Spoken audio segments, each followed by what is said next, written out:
Test.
Check.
Yes, my glasses are in there.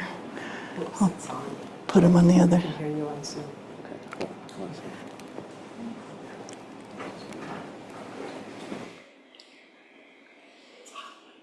least I didn't say anything inappropriate. Just start that.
Good evening.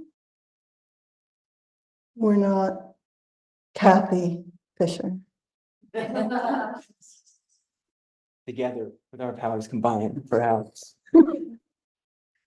Yeah, we found out this morning that Kathy is ill and isn't able to give this talk. We're hoping she can join us later in the practice period. And so, yeah, here we are. And thank you for coming. Thank you for being here. Thank you, those who are joining us online. And I have to say apologies. We're just not Kathy, but we'll see what we got.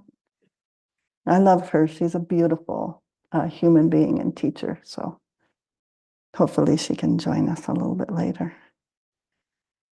And before we say anything else, I'd just love to know if there's anyone in the house that's new, this is your first time at Upaya. We always like to just thank you and recognize you and hope to see you again.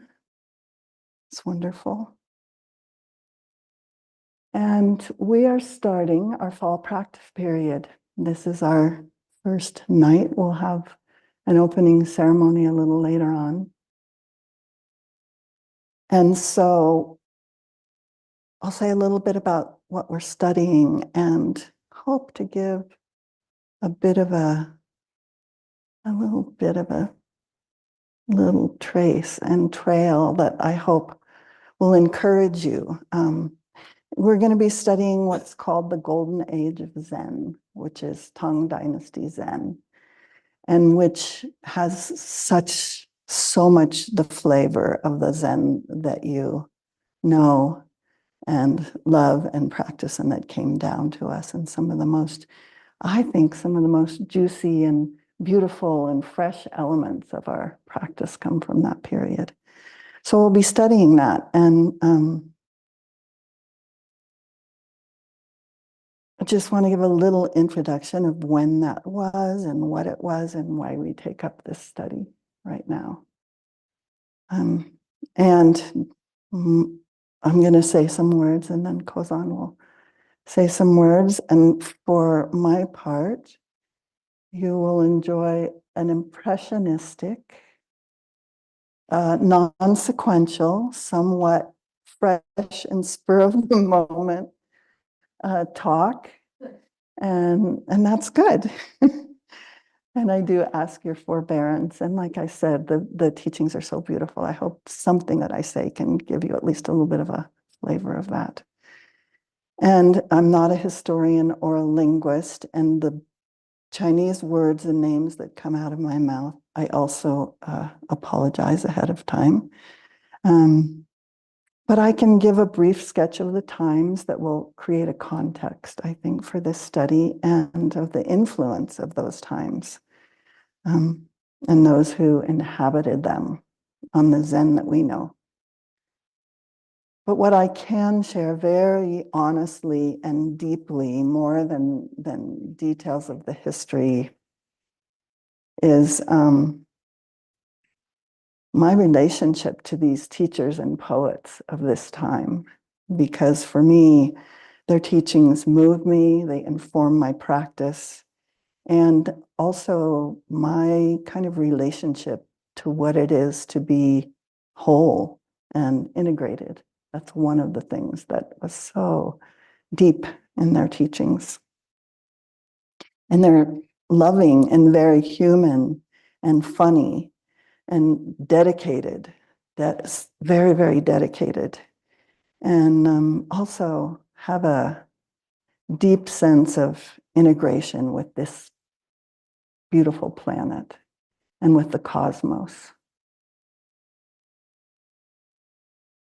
And so this expression of Zen, what we call the Golden Age, is the Chan masters of the T'ang Dynasty, which the whole span is more or less 618 to 906.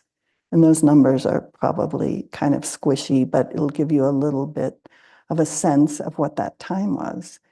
And so, you know, we kind of watch Zen come from India to China and then Japan and Korea and then us. And so the flavors of each of those cultures are kind of infuse our practice. And in the Tang Dynasty, the influence, the Taoist influence, was very alive and very strong. And that was also, as Buddhism came in, infused with a Mahayana spirit, which very much, I think, accorded to their practices. And then I'll say a little bit, a sketch of the times in those centuries, because they were hugely violent, very tragic and challenging, and also generative. So out of those times came these very fresh expressions of these teachers and poets. And it's one of the reasons I think it's a good time for us to take this up and see how they met their times. So first of all, this time period starts, when I try to imagine this, I can't quite get there because of the political context that I grew up in, but the leaders of the time, yes, there were, generals and wars and power, but they were also very dedicated to philosophy and poetry. And, to come into the court, you had to pass an exam, and you had to really have this kind of education in your bones and this love for literature and philosophy. The leaders of the country kind of try not to make comparisons, but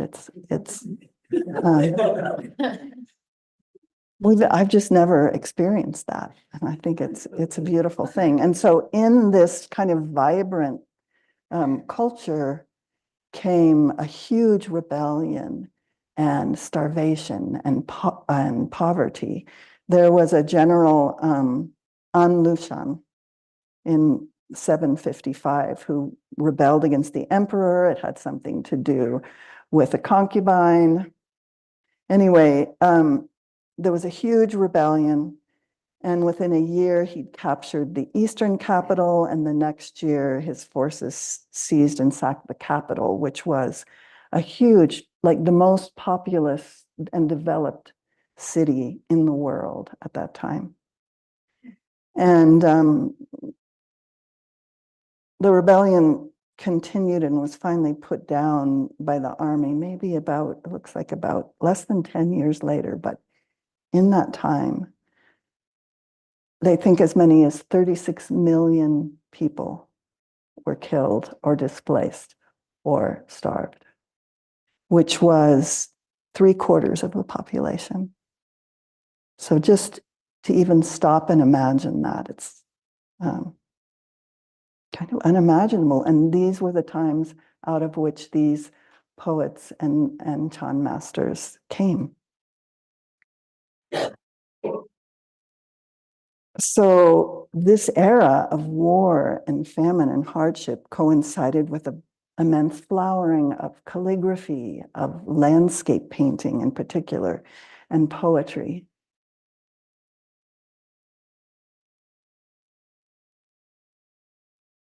And so this dynasty, which lasted the whole span, something like 270 years, produced China's greatest poets and all these masters whose names show up in the koans and whose names we chant today. So many of them started in court or in the monastery and became refugees and fugitives and were living hand to mouth and moving from place to place with their families and writing poetry and kind of living off the land or in small villages or becoming farmers. So this is the landscape out of which this so-called golden age comes. And there were hard times. And those hard times, as we see in individuals actually, who are sometimes facing hard times, it drove them deeply into their spiritual roots and inspired creativity and freshness. And so a little later on, I want to say a little bit more about hard times and how we meet them, kind of, and what they can inspire. But first, I'm just going to take a few examples. This is part of the sketch, because there's a lot to say about this, but a few of the examples of how clearly and how deeply we can recognize Zen as it emerges from Taoism during this period. So first, this deep sense at that time in this culture of all reality as a single tissue. This was kind of their metaphorical language. Lao Tzu, the most famous Taoist, or one of the most famous Taoist writers and thinkers, called this essence tissue the Tao. This is what we know of as the Tao, this essence. And it's connected to what we are talking about when we talk about one body. And the aspirations of the poets and sages in ancient China then was to cultivate their consciousness not as separate, but as this existence tissue, which is generative, and then to accord with that reality. So complete belonging, complete oneness with this generative kind of essence. And I think we talk about this in our present day as non-separation. So their practice, which is also our practice in Zen, was to dismantle and let fall away and look at and let go of our conceptual constructions or assumptions, fabrications, and all the ways that we define ourselves as separate. We know this from our teachings, and this was their practice, leading them into an experience that they also thought of as their original nature. The kind of larger self that remains when we just keep coming back to our fresh experience and letting go of all those fabrications. Dogen's unconstructedness in stillness, or think not thinking. That just continuing to let our concepts drop and see them for what they are. So one of the writers that I really admire from this period is David Hinton. And he writes, in the end, Chan dismantles all our answers, including its own, to leave a new way of being.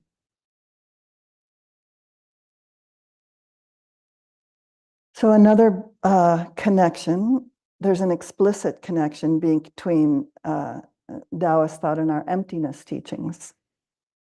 Form is emptiness and emptiness is form.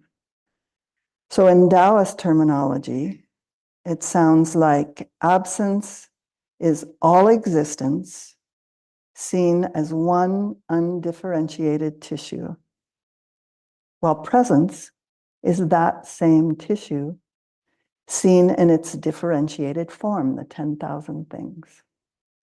So I'll say that again. Absence, or emptiness, is existence seen as one undifferentiated tissue, while presence is that same tissue seen in its differentiated form, the 10,000 things.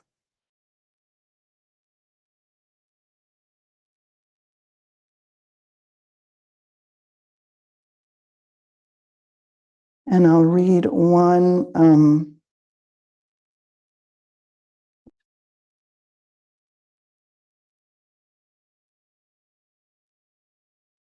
Taoist iteration of that from the Tao Te Ching, which is, in perennial absence, you see mystery. And in perennial presence, you see appearance. Though the two are one and the same, once they arise, they differ in name. That's from the Tao Te Ching. Also, meditation as a primary path to awakening, which in their terminology, Taoist terminology, was sometimes called mind fasting or mind forgetting. This very practice of sitting in stillness and letting thoughts, opening the hand of thought. And then also the rejection of written teachings or scriptures, which is so common in many of our koans that we hear in Zen, that the words can't reach it, just to know that the words can't reach it. And this is, many of you will probably recognize this from the very first line of the Tao Te Ching that says, the Tao that can be told is not the eternal Tao. The name that can be named is not the eternal name. And koan practice actually arose in these times as a way to tease the mind kind of beyond this realm of words. And then I think the last parallel I'm going to mention, which is one that I think is so beautiful, is this Taoist practice of that they call absence action, Wu Wei, which is to act as the cosmos itself, like coming from that fabric, moving with selfless spontaneity. So let me read that again. To act as the cosmos itself, moving with selfless spontaneity. And in that, I clearly hear our prajna, our spontaneous action, our appropriate action.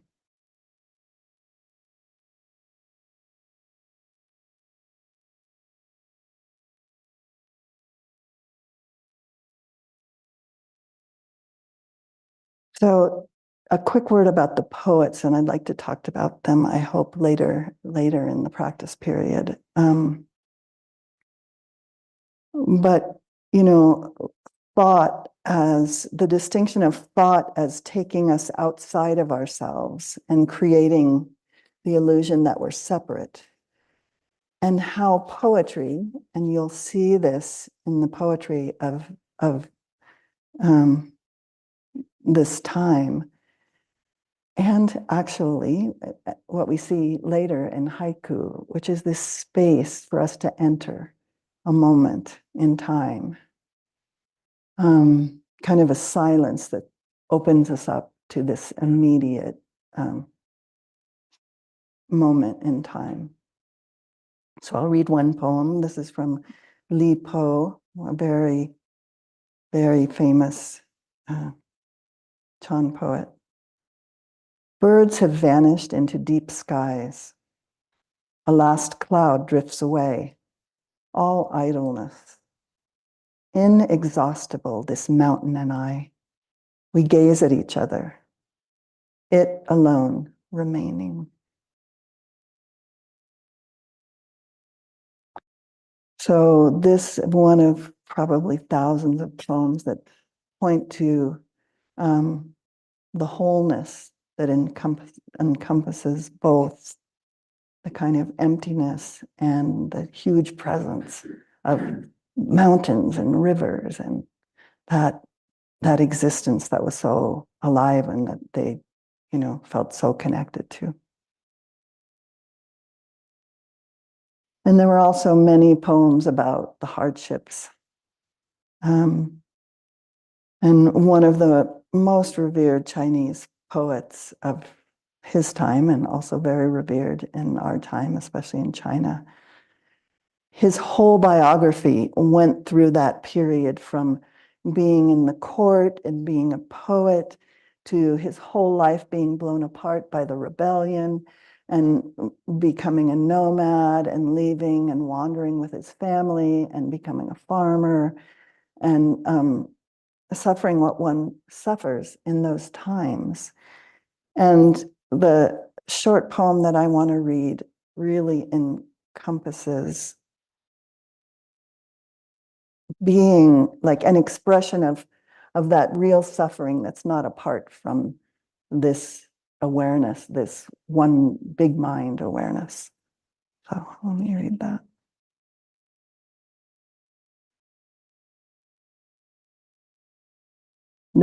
It's called Spring Landscape. This country in ruins, rivers and mountains continue.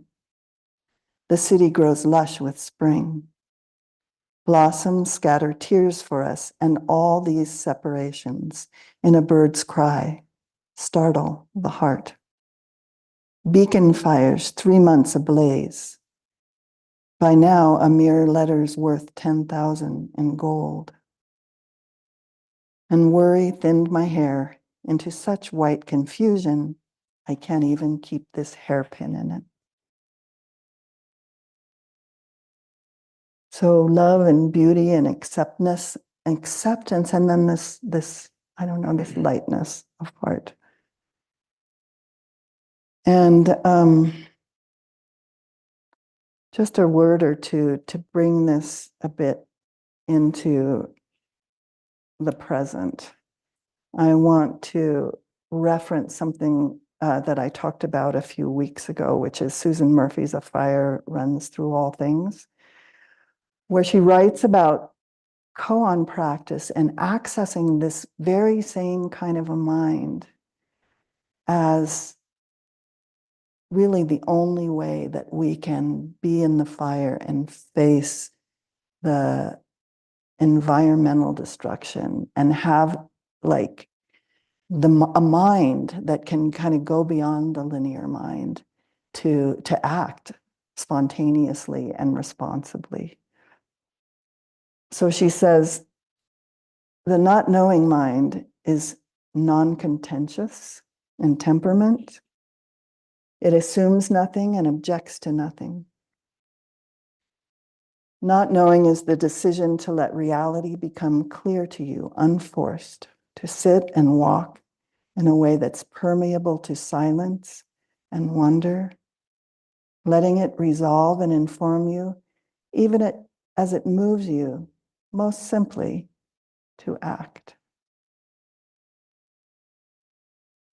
So from our T'ang Dynasty poets and wild monks and wandering sages, we get this same sense of a fresh mind that can actually meet reality and perhaps perceive the entire field of possibilities rather than the narrow one that we usually see.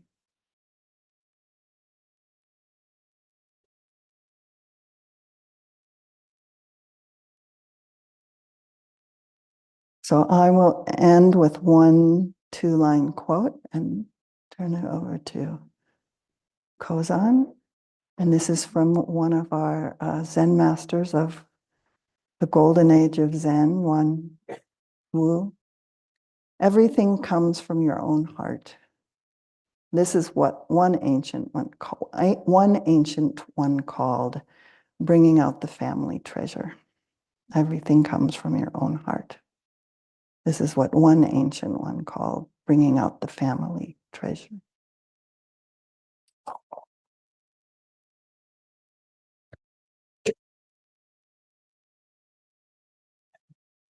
You might need to turn off that mic. How are we now? Oh, it's just my mic, actually. Quite loud in here. Hi, everyone.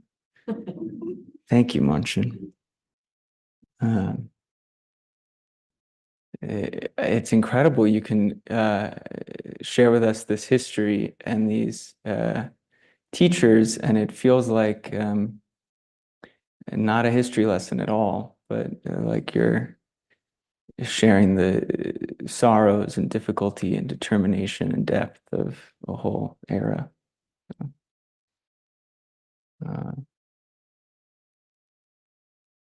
So I too am not Kathy Fisher. Even our powers combined, we are not Kathy Fisher.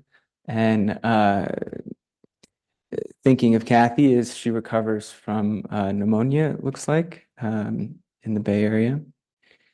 And I want to start by bringing our kind of awareness to all those who are suffering in the world, who are facing acute hardship, and particularly those in Gaza, in the West Bank, those in the surrounding areas who look more and more like they're being drawn into conflict, and all the peacemakers in that acupuncture point of the world that is connected to the rest of the world so clearly. Those in Lebanon, those in Israel, those in Iran, all the peacemakers, may they be successful in their work of making peace in difficult times. So I'm just going to say a few words, I think. We're looking at the T'ang Dynasty teachers, and there's kind of the beginning of this period it's begun with Huineng and his teachings, and most the ones we receive through the Platform Sutra. So who's not read the Platform Sutra or has no idea what I'm talking about when I talk about the Platform Sutra? Right on, it's about half of us. So I'm going to give a more thorough talk about this very important sutra in our lineage during the second Zazenkai of this month. but for which has an incredible, maybe my favorite story in Zen, his kind of awakening story and his practice story. But for now, I just want to talk about some of his teachings, some of the kind of pointing out that he does, and what it has to do with Chan in this era where we get this conversation between Buddhism and Taoism and this fresh expression of Buddhism that we continue to practice today. It all happens in a way, it all occurs during this 250-year period, starting with the Buddha, starting with Bodhidharma coming up into China and bringing the practice. You know, it started long before, and then all of a sudden it happens. And Huineng is kind of the beginning of this. And so I'm going to talk about three things. And the first, these are all things Monshin really has already spoken about. But the first is the importance of direct seeing or sudden awakening. Huineng was from the south, which kind of wasn't in fashion then, wasn't kind of cool. It was the poorer part of the country, and he goes north to practice. And in his wake, and still in those days, there's this debate between the north and the south, the sudden school being the south, the gradual school being the north. Of course, even Chan gradually emerges over 1,000+ years and then suddenly comes into being. So what is sudden and what is gradual becomes the kind of discussion. And later on, the duality dissolves. But in this period, it's a big deal. And we might say that Chan really embraces this kind of directly seeing our own mind, directly waking up right now, not doing something to get there, but knowing it's always available right here. So Huineng, whose dates are, this also reminds me of Sensei Kathy, because it's spelled in a way where we want to say Huineng, which is often how we say it. And she gave a whole lecture once on, not a whole lecture, but she started her lecture because she studied Chinese on encouraging us to pronounce it Huineng. So maybe we can all do that this month. What's that? What? Say it again. Huineng. Yeah. Well, I can't do the intonations, but we're getting closer, you know, to what it should actually sound like. So in the first part of the Platform Sutras, his story, and then there's a sermon. And in the sermon, he says, when you know your own mind and see your nature, you complete the path to Buddhahood. When you know your own mind and see your own nature, you complete the path to Buddhahood. The Vimalakirti Sutra says, suddenly, all at once, you rediscover your own mind. Suddenly, all at once, you rediscover your own mind. And all of his teachings, Bodhidharma's teachings, we see this in the Sensei Ming, are encapsulated in that one sentence. So suddenly meaning right now, not kind of like it emerges, it's not the hour-long sunset, it's suddenly right here. All at once, being this kind of the whole world together, right? This is the Buddha touching the earth, all beings together, all at once, everything included right here. All things at once emerge, and you rediscover, meaning you don't make something or discover something new. You're not it's not a eureka moment of the invention of the jet engine or whatever great inventions we've had over the last 100 years. All at once, you rediscover something that's already there, something that never left. You rediscover a mind that is always already present. And you rediscover your own mind. Now, the possessive here might be a little confusing. I don't know if it's in the original Sanskrit, or his would be Chinese, but he's quoting the Vimalakirti Sutra. So you rediscover your own mind. So we'll skip over own for a second and just mind. What does he mean by mind? And he says in a number of places that, you know, we get confused about what mind is and where to find it. So we're going to talk a little bit about it, maybe in relationship to what awakening is. But this sentence is pointing to something that we maybe now associate with enlightenment, or kind of the Kensho moments on the cushion. We finally kind of break through.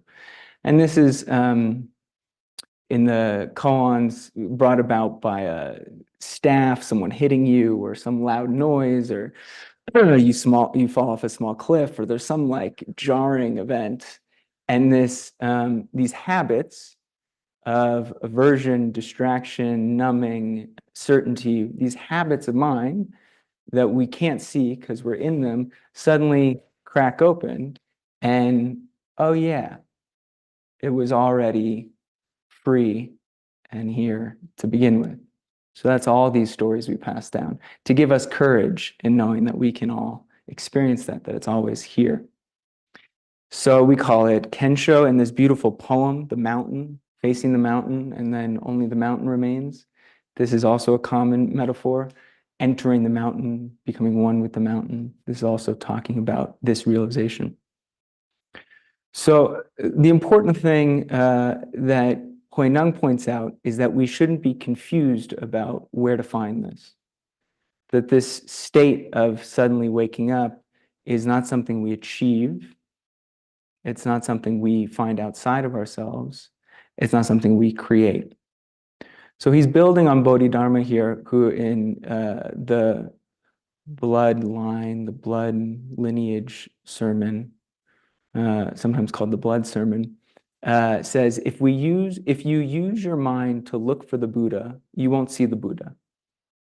As long as you look for the Buddha somewhere else, you'll never see your own mind, and that your own mind is the Buddha.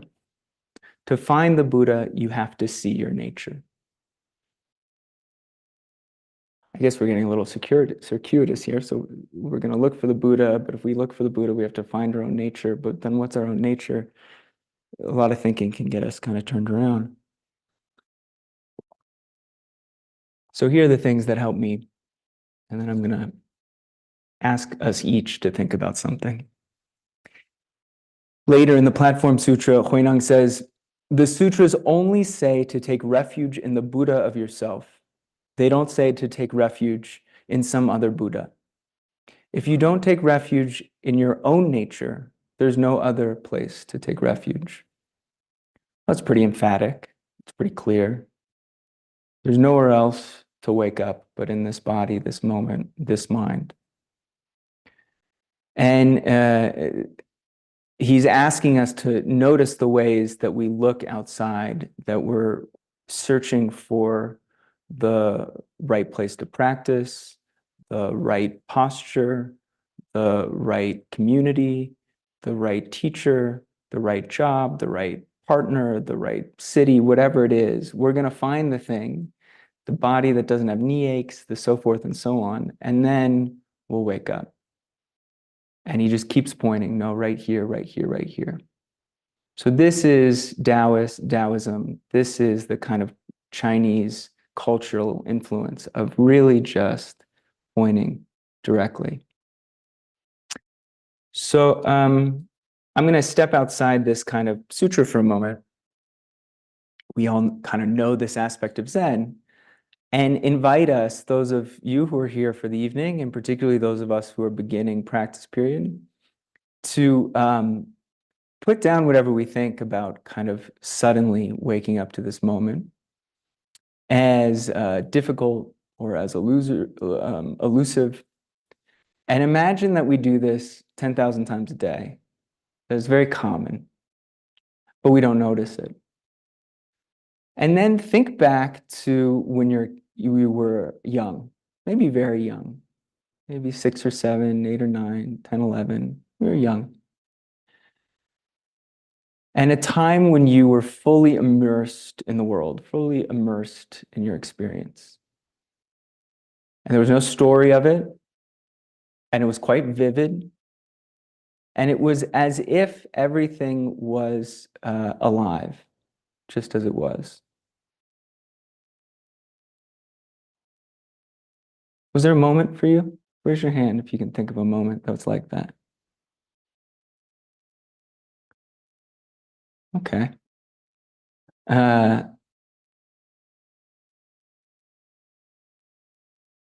So for me, what comes to mind is, I don't know how old I was, 7, 8, 9.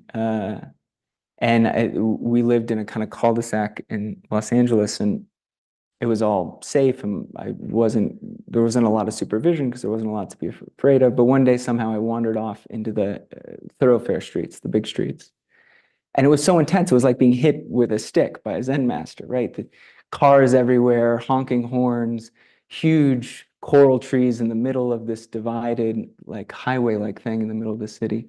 And I was just walking out for the first time without anyone kind of with me in the big world.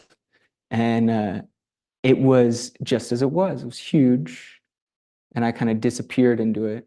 And there was no excitement or non-excitement. Just everything was what it was. And at some point, I don't know how I got back or what happened. All I remember is the experience of kind of merging with the city. It wasn't a mountain in my case, it was a city. And things were, yeah, just as they were. So if you can think back and have that kind of feeling, if anything arose from you from when you were young, maybe older. I've asked a lot of people this. Sometimes it arises in big life transitions, like between middle school and high school, or high school and college.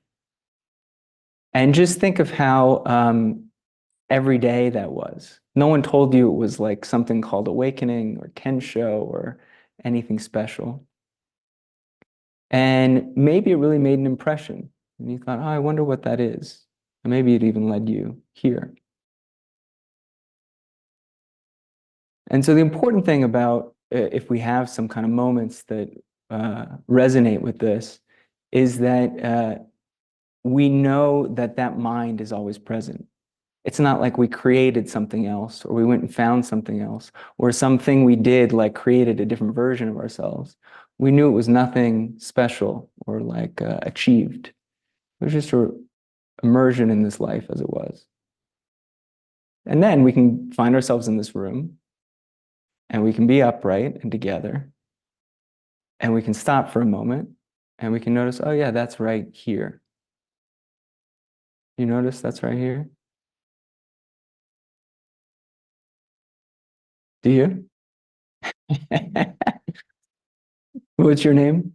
Wendell. Hey, Wendell. That was a wonderful, Wendell was hidden in the second row and just popped out like the mind popping out from behind a habit.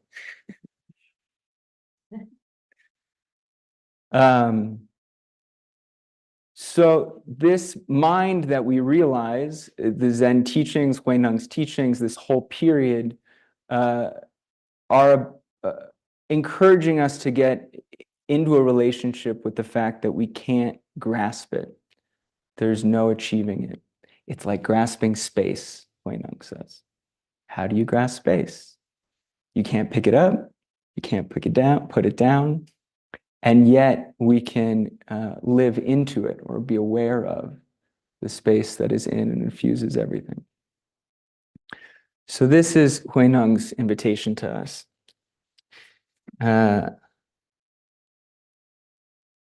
Why is this radical?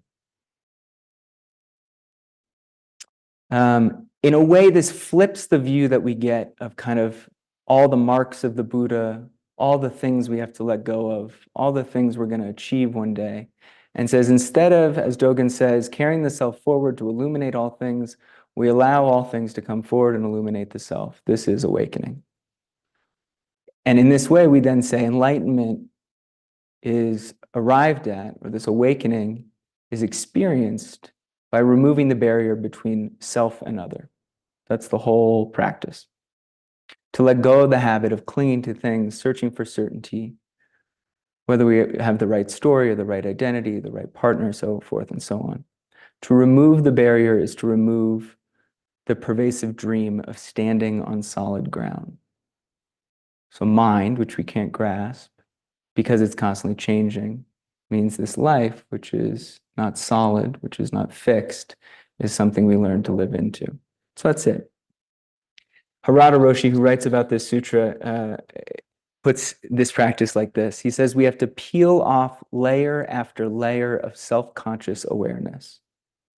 We have to peel off layer after layer of self-conscious awareness, not trying to become something that we think we see over there or imagine outside of ourselves. Hard habit to put down, so we practice. We sit, we chop carrots, we tend to each other, we walk in the field. I'm going to skip over the Diamond Sutra. We're kind of short on time. We'll read the Diamond Sutra later, maybe not this practice period. And just say two things. Huineng tells us how to practice, and he tells us who to practice with. So first, how to practice. He says, thought after thought, not to become attached. Whether it's a past thought, or a present thought, or a future thought, let one thought follow another without interruption. Once a thought is interrupted, the Dharma body becomes separate from the material body. When you go from one thought to another, don't become attached to any Dharma, anything, any truth. Once one thought becomes attached, every thought becomes attached. Once one thing holds on, everything holds on, which is what we call bondage. So thought after thought, not to become attached. That's our practice. Gives it to us really simple. And he points out the whole of our life is our practice, not just the practice on the cushion. So if we think all we're doing is zazen, we're making the practice small. He says some other things about practice, but we'll put those down for now. Finally, he says,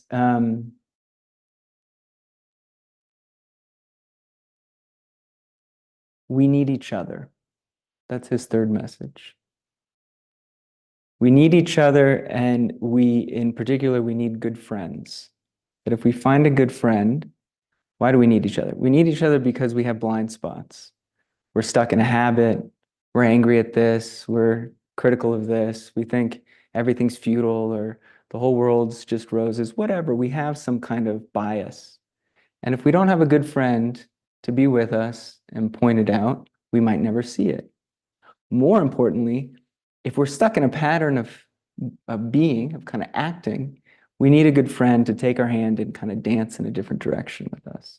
He really says this. You know, it was like 1,500 years ago, and he's saying that. So he says, good friends. This is how he addresses everyone during this sermon. Good friends, you already possess the prajna wisdom of enlightenment. But because your minds are deluded, you can't understand by yourself.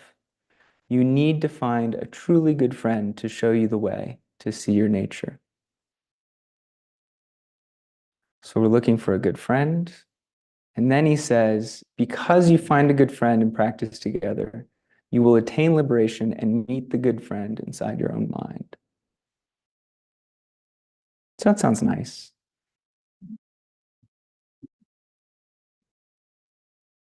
Maybe we can do that together. It's why we come together on Wednesday night and practice with one another. That's why we come together for the month of Ango. So I want to close with a kind of mishmash poem that's one part Huineng, one part Harada Roshi. This is what I got. It's what it says on the page. So. So they say, there must be 10,000 ways to explain this path, but all are based on one rule. In the dark house of affliction, keep the sun of wisdom shining. If we don't add me or I, we live completely in this one moment. This is our most important essence. This is Zazen. This is becoming a Buddha. It was wonderful to practice together. Thank you, Monshin, for your words and taking this on together on relatively short notice. And thank you all for being here, practicing with us.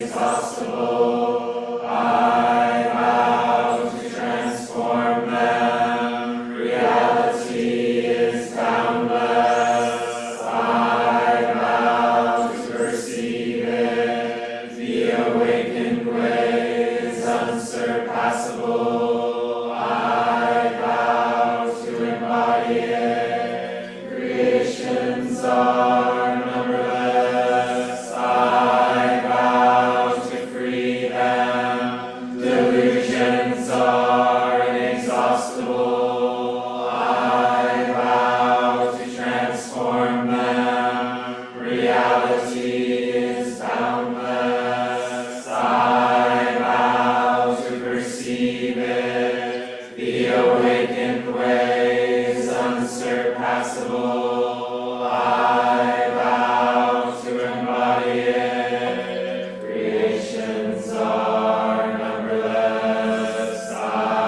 vow to free them. Delusions are inexhaustible. I vow to transform them. Reality is boundless. I vow to perceive it. The awakened way is unsurpassable. I vow to embody it.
Residents, please restore Kozan.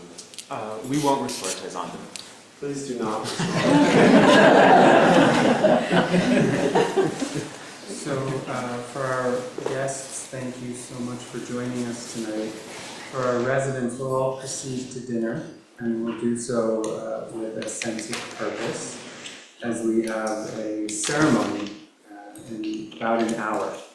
And so please collect your food, eat, and those on who we'll all chip in to help. So I'm sure we can be in the Zendo at 7:40.